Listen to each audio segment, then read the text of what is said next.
मग तो कोणाचा असू द्या, आपलं वैयक्तिक जे काही असेल तर त्यानंतर बघू. प्रकाश दादा सुद्धा बोलले का नाही?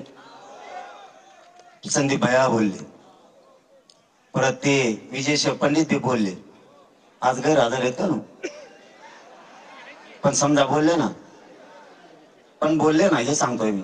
खासदार बोलले, मग पक्षाचं कोणत्या पण असू द्या, मी जाहीरपणाने सांगतो तुम्हाला, त्याच्या पाठीशी समाजाच्या लोकांना उभं राहायचं शिका. जोपर्यंत आपल्या बाजूने बोलतात तोवर आपण त्याच्या बाजूने, आपल्या सोडून पक्षाचा वडा लागला देते ढकलून. समाजाच्या बाजूला बोलतोय तोपर्यंत समाजाने ठाम त्याच्या पाठीशी उभं राहायचं. आता सत्ताधारी पक्षाचे आमदार होते, मला वाटतं पवार साहेब होते बहुतेक. ते कागद फक्त बाजूला ठरे. मग ऐकलं पाहिजे तुम्ही काय चाललंय काय नाही, लय घ्या पांगण बरं का. मग काय थोपाड सुटलं कोंकड सुटत असते.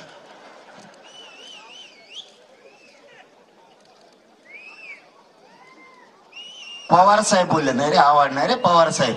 आणि माझ्या का पाठ नाही का काय का ते नाव बोलणारे ते बोलले. ते असं म्हणले, आरोपी अटक होस तर माग सरकारणार नाही. सरकार तुमचं माग कुठं सरकार? सरकार तुमचं सगळं लफडं तुमचं. ते आता नवीन एसपी आले ते तर कच लोकल धरते म्हणून बरं आहे. मला लय निभार लागलं दिसत, टंगरीला धरून वडीत कचा कच आणताय सगळे इकडे. माझी एक विनंती आहे आजच्या दिवशी, त्याच्यामुळे मी जास्त बोलणार नाही म्हणतो.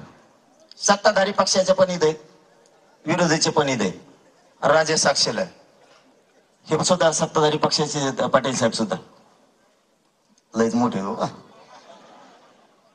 तुम्ही एक काम करा, तुम्हीच मुख्यमंत्र्याकडे जा,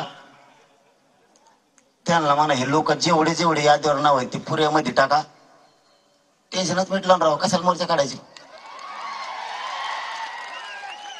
मोर्चाच कशाला काढायचे? विरोधी पक्ष बी जा आणि सत्ताधारी पण जा. या बीडच्या मोर्चाच्या वतीनं तुमच्या खांद्यावरती जबाबदारी, जेवढे आमदार गोळा करायचे तेवढे करा, विरोधी पक्षाचे सत्ताधाऱ्याचे, आणि मुख्यमंत्री साहेबाकडे जाऊन बसा आणि त्यांना सांगा जेवढे नावं घेतले ते सगळे अटक करा. त्यांच्या मागचे हाका काय म्हणतात पण ती वेगळंच, ती धरा. हाकी नसली ती धरा, कोण काय असेल ते धरा. आणि जाऊ दे 7.5 एकदाचे मधी ताण. आम्ही पठ्ठे तुमच्या मागे, तुम्हाला धक्का सुद्धा लागून जात नाही.